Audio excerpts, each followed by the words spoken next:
नमस्कार विद्यार्थियों, एक बार पुनः आप सभी का हार्दिक स्वागत। वैदिक साहित्य के सामान्य परिचय पर हम बात कर रहे थे और हमने प्रारंभ में ही देखा था कि वैदिक साहित्य है वो वर्ण्य विषय की दृष्टि से वैदिक वाङ्मय के 4 भाग हैं, जो संहिता भाग, ब्राह्मण भाग, आरण्यक भाग और उपनिषद 4 भागों में बांटा हुआ है। वैसे तो सामान्यतः मंत्र भाग और ब्राह्मण भाग के भेद किए गए हैं अलग, लेकिन वाङ्मय जो है वो 4 भागों में बांटा गया है: संहिता, ब्राह्मण, आरण्यक और उपनिषद। संहिता भाग का अध्ययन हम अच्छी तरह से पूर्णतया कर चुके हैं। संहिताओं के विषय में, चारों वैदिक संहिताओं के विषय में हम जान चुके हैं। अब क्रम की दृष्टि से हम देखते हैं तो संहिता भाग के बाद में जो आता है वो आता है ब्राह्मण ग्रंथ, ब्राह्मण भाग। तो ब्राह्मण ग्रंथ क्या है, इनमें क्या है, इनके उद्देश्य क्या हैं, इनके वर्ण विषय क्या है और कौन कौन से वेद के कौन कौन से ब्राह्मण ग्रंथ हैं, ये सब हमें जानना है, क्योंकि यहाँ पर से बहुत सारे प्रश्न इस पोर्शन में से पूछे जाते हैं। ब्राह्मण ग्रंथ को ऐसे समझिए कि ब्राह्मण ग्रंथ अलग से कुछ भी नहीं है। ब्राह्मण ग्रंथ वो हैं कि जैसे वैदिक भाग हैं, वेदों में क्या है, वैदिक संहिताओं में मंत्र है, मंत्र मान लो, गीत मान लो, देवताओं के स्तुतिपरक जो मंत्र हैं उन्हीं की व्याख्या, जो संहिताएं या तो पद्य में है या गीत के रूप में या गद्य के रूप में, जो भी स्तुतियां हैं, जो भी यज्ञ की बातें हैं, उनकी व्याख्या उधर ब्राह्मण ग्रंथों में कर दी, क्योंकि वो क्लिष्ट थे तो इनको सरलतम रूप में लिखा गया है। यानी जो संहिताओं का जो मंत्र भाग है उनको समझाने की दृष्टि से उनकी व्याख्या और विवेचन किस में किया गया है, ब्राह्मण ग्रंथों में किया गया है। और उनके विनियोग की व्याख्या भी की गई है, यानी किस मंत्र में जो चीज़ लिखी गई है उसका प्रयोग किस यज्ञ में किया जाए, किस प्रकार से किया जाए, ये सारी बातें कहाँ से समझ में आती है, ब्राह्मण ग्रंथों को पढ़ने से आती है। तो ब्राह्मण ग्रंथ अलग से कुछ नहीं है, वैदिक संहिताओं का, वेद का ही एक भाग है। वैसे गौण रूप से देखा जाए तो उसे वेद का भाग ही माना जाता है। क्यों माना जाता है? सामान्यतः तो दोनों चीज़ अलग अलग है, लेकिन गौण रूप से दोनों को एक ही माना गया है, क्योंकि जो वैदिक संहिताएं हैं उनमें मंत्र है और उनकी व्याख्या जो है वो ब्राह्मण ग्रंथों में की गई है। दूसरी चीज़ क्या है, जो ब्राह्मण ग्रंथों का वर्ण विषय है, एक तो वैदिक मंत्रों की व्याख्या और विनियोग, और दूसरी चीज़ है वो है यज्ञ। यज्ञ, जो जितने भी यज्ञ हैं उनकी विधियाँ, किस प्रकार से यज्ञ किया जाए, कौन इसको करेगा, अधिकारी कौन है, कौन करवाएगा, किस तरह की सामग्री प्रयुक्त की जाएगी, ये सारी बातें, यज्ञों का संपूर्ण विवेचन कौन से ग्रंथों में है, ब्राह्मण ग्रंथों में है। यानी यजुर्वेद में भी विभिन्न प्रकार के यागों का वर्णन है, लेकिन विशेषताएं यजुर्वेद में बताई गई है, लेकिन यज्ञ किस प्रकार से कराए जाए, विधि जो है वो ब्राह्मण ग्रंथों में बताई गई है। तो ब्राह्मण ग्रंथों का जो मुख्य वर्ण विषय क्या है, एक तो यज्ञों की विधियाँ और दूसरी बात मंत्रों की व्याख्या और विनियोग, ये ब्राह्मण ग्रंथ हैं। तो हम इसको विस्तार से पढ़ते हैं।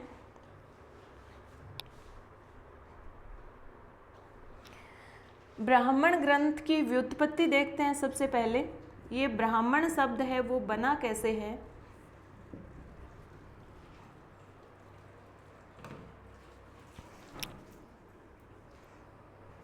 ब्राह्मण शब्द में जो मूल शब्द है वो है ब्राह्मण, और ब्राह्मण के साथ अण प्रत्यय जुड़ने से ब्राह्मण बना है। प्रत्यय कौन सा लगा है? अण प्रत्यय। अब हमें देखना ये है कि ये जो ब्राह्मण शब्द है इसका अर्थ क्या है, तभी तो ब्राह्मण शब्द का अर्थ पता लगा पाएंगे। तो शतपथ ब्राह्मण के अनुसार, ये विभिन्न वेदों के विभिन्न ब्राह्मण हैं जिसमें ब्राह्मण की परिभाषा, व्युत्पत्ति आदि बताई गई है। शतपथ ब्राह्मण के अनुसार इस ब्राह्मण शब्द का जो अर्थ है वो क्या है? मंत्र। अगर ब्राह्मण शब्द का अर्थ मंत्र लेते हैं तो ब्राह्मण शब्द का अर्थ क्या हो जाएगा? ब्राह्मण ग्रंथ कौन से ग्रंथ हो जाएंगे? जो वैदिक जो मंत्र हैं। अगर ब्राह्मण का अर्थ मंत्र है तो ब्राह्मण ग्रंथ कौन से ग्रंथ हो जाएंगे? वैदिक मंत्रों की व्याख्या व विवेचन करने वाले ग्रंथ क्या कहलाएंगे? ब्राह्मण ग्रंथ कहलाएंगे। अगर ब्राह्मण शब्द का अर्थ मंत्र लिया जाता है तो ब्राह्मण का तात्पर्य हो जाएगा ऐसे ग्रंथ जो वैदिक मंत्रों की व्याख्या, विवेचन और विनियोग भी बताते हैं। किस मंत्र का प्रयोग कहाँ पर किया जाए, किस यज्ञ के समय किया जाए, ये सारी बातें कौन बताएगा? ब्राह्मण ग्रंथ बताएंगे। अब शतपथ ब्राह्मण में ही एक दूसरा अर्थ भी लिया गया है। ब्राह्मण शब्द का दूसरा अर्थ है यज्ञ। और अगर ब्राह्मण शब्द का अर्थ हम यज्ञ लेते हैं तो ब्राह्मण ग्रंथ कौन से ग्रंथ हो जाएंगे? विभिन्न प्रकार के जो याग हैं, यज्ञ हैं, उनका संपूर्ण विवेचन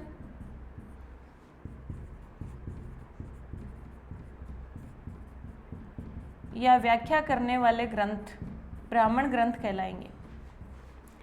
अगर ब्राह्मण शब्द का अर्थ हम यज्ञ लेंगे तो ब्राह्मण क्या हो जाएंगे? विभिन्न यज्ञों का संपूर्ण विवेचन या व्याख्या करने वाले ग्रंथ ब्राह्मण ग्रंथ कहलाएंगे। ये बातें तो बताई हैं शतपथ ब्राह्मण में। अब एक अन्य अर्थ भी है ब्राह्मण शब्द का, जो सामान्यतः अर्थ है। ब्राह्मण शब्द का अर्थ होता है पवित्र, ज्ञान व रहस्य। पवित्र, ज्ञान और रहस्य। इस दृष्टि से देखा जाए तो ब्राह्मण का अर्थ हो जाएगा वैदिक रहस्यों का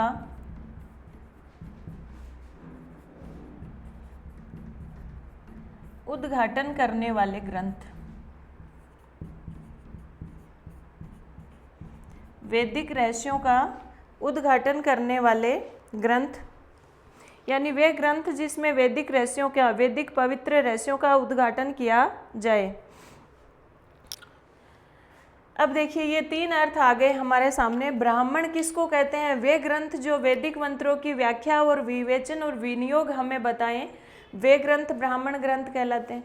दूसरी बात, विभिन्न प्रकार के यज्ञों का संपूर्ण विवेचन जो ग्रंथ करते हों वो ब्राह्मण ग्रंथ कहलाते हैं। इसके अलावा एक अर्थ और भी है कि विभिन्न प्रकार के वैदिक रहस्यों का उद्घाटन करने वाले ग्रंथ भी ब्राह्मण ग्रंथ कहलाते हैं। इस तरह से जो यज्ञ हैं, मूल रूप से ब्राह्मण का अर्थ हो जाएगा यज्ञों का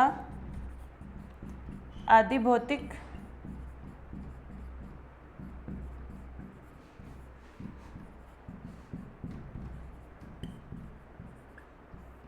आदिदैविक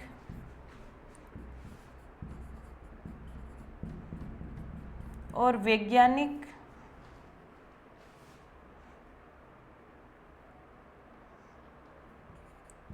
वर्णन करने वाले या विवेचन करने वाले ग्रंथ क्या कहलाते हैं?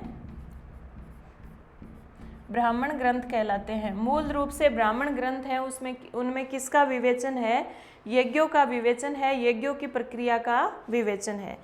एक जो वैज्ञानिक हैं डॉक्टर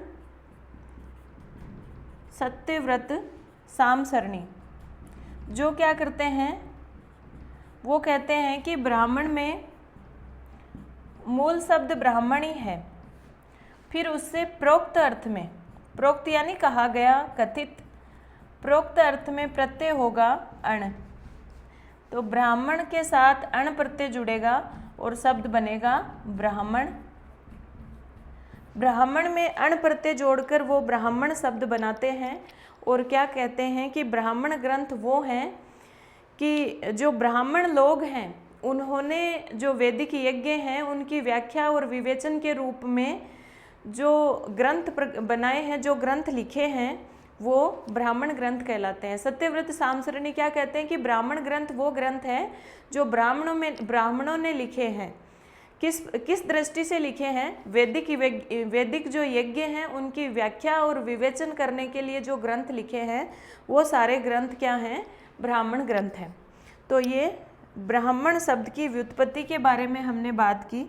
इसके पश्चात हम देखते हैं ब्राह्मण शब्द का अर्थ।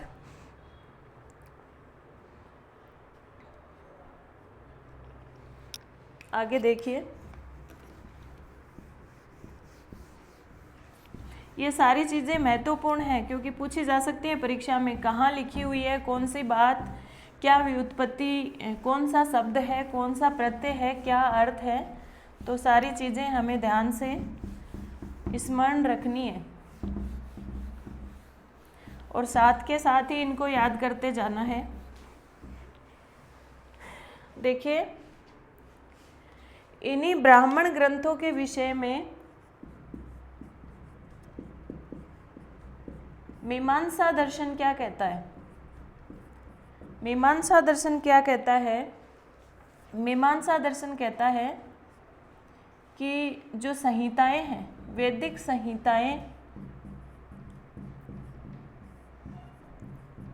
संहिताओं के अतिरिक्त बचा हुआ जो वेद भाग है, वेद भाग ब्राह्मण है। मीमांसा दर्शन कहते हैं कि जो वेद है उसी में ब्राह्मण भी सम्मिलित है। जो संहिताएं हैं, जो मंत्र भाग है, जो चारों वैदिक संहिताएं हैं, उनके अलावा जो वेद भाग बच जाता है वो ब्राह्मण कहलाता है। कैसे? आपको पता है वैदिक संहिताओं में या तो गद्य है या पद्य है या गीत है। वैदिक संहिताओं में क्या क्या चीज़ें हैं? ऋग्वेद है वो पद्य है, यजुर्वेद आधा गद्य आधा पद्य है, सामवेद गीत है, अथर्ववेद में भी कुछ भाग गद्य और कुछ पद्य है। तो इनके अतिरिक्त जो भाग है, जो बचा हुआ भाग है, वो क्या है? ब्राह्मण है। और इन सब की व्याख्या और विवेचन ही क्या है? ब्राह्मण ग्रंथ है। ऐसा किसने कहा है? मीमांसा दर्शन ने कहा है। मूल रूप से वैदिक संहिताओं की व्याख्या और विवेचन ब्राह्मण ग्रंथ कहलाते हैं। वैसे देखा जाए तो वेद और ब्राह्मण अलग अलग हुए, लेकिन गौण रूप से वेद और ब्राह्मण दोनों एक ही चीज़ है। क्यों है? देखो, एक है आपस्तंभ स्रोत सूत्र, वो क्या कहते हैं? उसमें हमें ये चीज़ देखने को मिली है। और क्या कहते हैं? मंत्र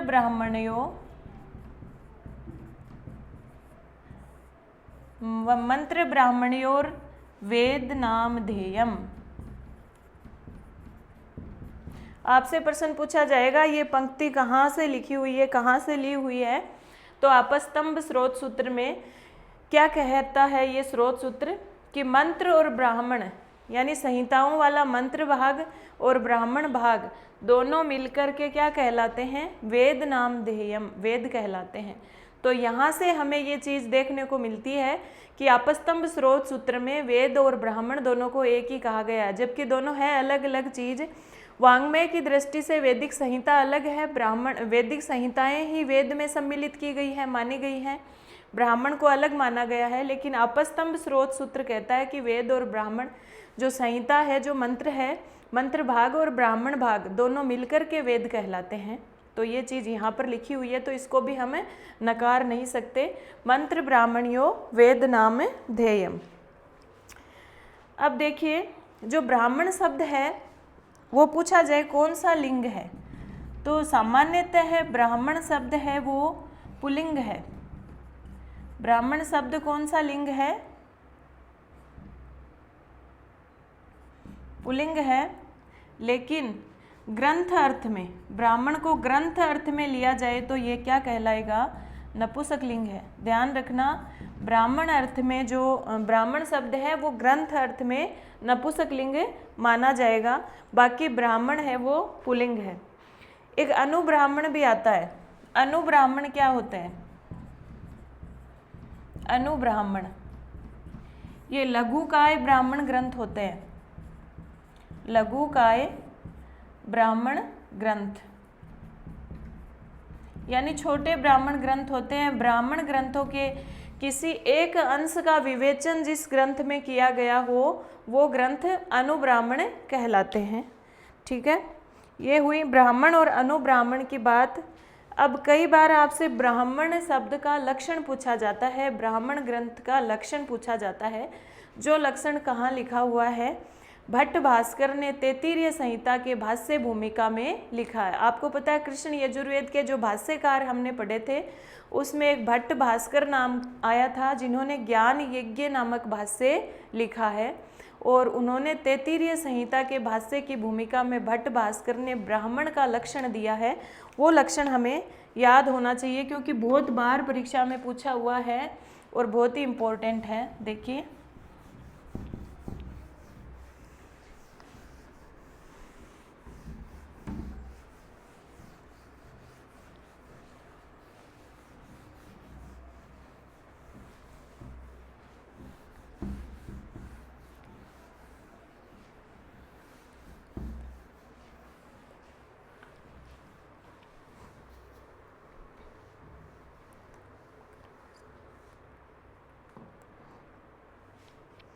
लक्षण कहाँ दिया हुआ है? भट्ट भास्कर ने दिया है। और कहाँ दिया है? तैत्तिरीय संहिता के भाष्य भूमिका में ये लक्षण दिया है।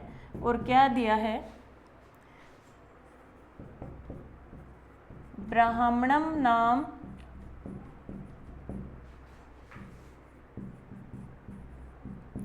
कर्मणस तन मंत्राणाम व्याख्यान ग्रंथ है।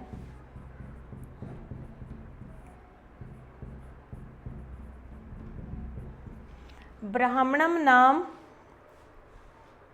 कर्मणस्तन मंत्राणाम व्याख्यान ग्रंथ है कि ब्राह्मण ग्रंथ जो हैं कर्मण है, कर्म कांडों यज्ञों के जो कर्म कांड हैं उनके, और तन मंत्राणाम उन यज्ञों के जो मंत्र हैं उनके व्याख्यान ग्रंथ है।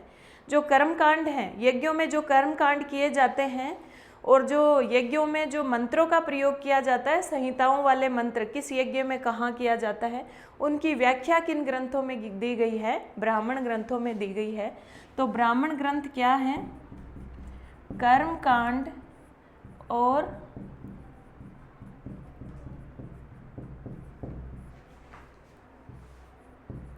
मंत्रों के व्याख्यान ग्रंथ। कर्म कांड और मंत्रों के व्याख्यान ग्रंथ हैं कौन से? ब्राह्मण ग्रंथ। ये लक्षण है, बहुत ही इंपॉर्टेंट है। कई बार परीक्षा में आया हुआ है कि यहाँ से दो चीज़ ही आपको देखनी है, कर्मण है और मंत्राणाम। किसके व्याख्यान ग्रंथ हैं?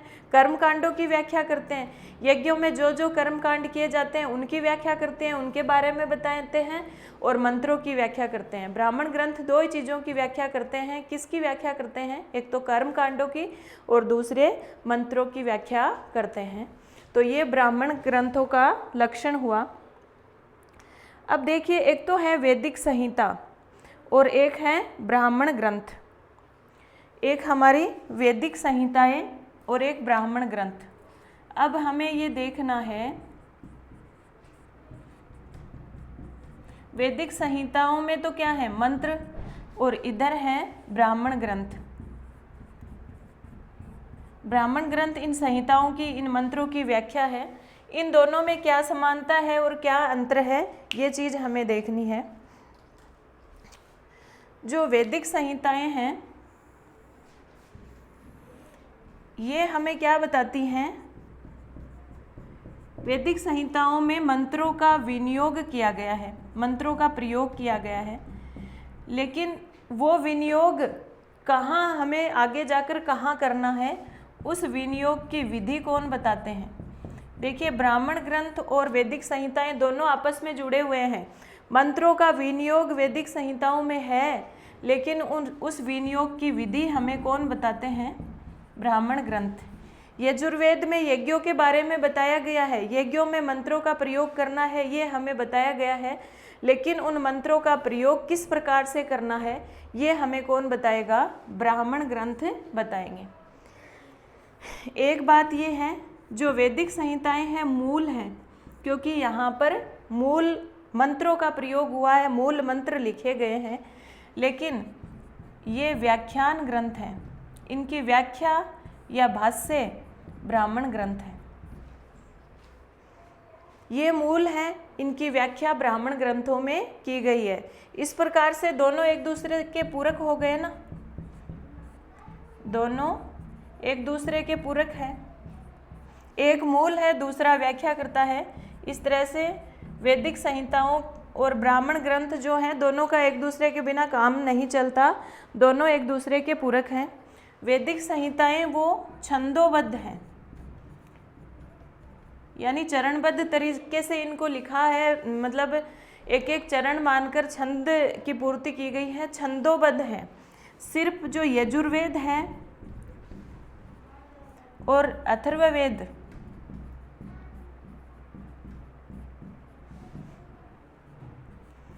का कुछ भाग गद्य है, बाकी पूरा पूरा पद्य है, छंदोबद्ध है। लेकिन ब्राह्मण ग्रंथ है वो पूर्णतया गद्य है। ब्राह्मण ग्रंथ पूर्णतया गद्य है, व्याख्या की गई है गद्य में की गई है। ठीक है, ब्राह्मण ग्रंथ पूरा का पूरा गद्य है। अब जो वैदिक संहिताएं हैं उनका विषय क्या है?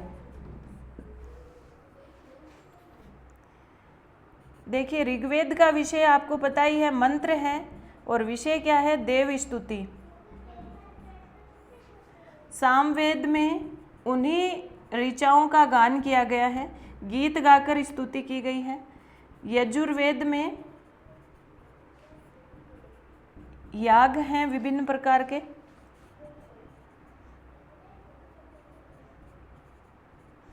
अथर्ववेद में आपको पता ही है, अभिचार है, पाप मोचन है, शत्रुनाशन है, ये सारी चीज़ें, आत्मा, ये सारे अथर्ववेद के विषय हैं। लेकिन ब्राह्मण ग्रंथों का विषय क्या है? इन सब की व्याख्या, इन सब की व्याख्या। और इसके अतिरिक्त ब्राह्मण ग्रंथों का विषय क्या है?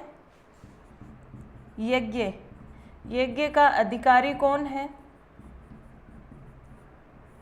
यज्ञ की विधि, सामग्री, ये सारी चीज़ों की चर्चा किसमें की गई है? ब्राह्मण ग्रंथों में की गई है। वैदिक संहिताओं की जो भाषा है वो क्लिष्ट है, आपको पता है, समास युक्त है, पद्य है, छंदोबद्ध है। लेकिन ब्राह्मण ग्रंथों की भाषा है वो पूरी पूरी गद्य है, और इन पद्यों को समझा करके सरल और सरस भाषा में लिखा गया है। ब्राह्मण ग्रंथों में जो भाषा का प्रयोग किया है वो वैदिक और लौकिक दोनों भाषाओं का प्रयोग किया है। वैदिक लकार जो लेट लकार है उसका प्रयोग भी ब्राह्मण ग्रंथों में हुआ है। तो ये इनके बीच मुख्य अंतर हो गए। क्रम की दृष्टि से देखा जाए तो संहिता ग्रंथ पहले आते हैं और उसके तुरंत बाद में कौन से ग्रंथ आते हैं? ब्राह्मण ग्रंथ आते हैं। तो इस तरह से ये दोनों एक दूसरे के पूरक हैं। जो वैदिक मंत्र हैं उन्हीं की व्याख्या इधर ब्राह्मण ग्रंथों में की गई है, बाकी थोड़ा बहुत इनमें अंतर है। जैसे कि वो जो संहिता भाग है वो पद्य में है, इसलिए छंदोबद्ध हो गया।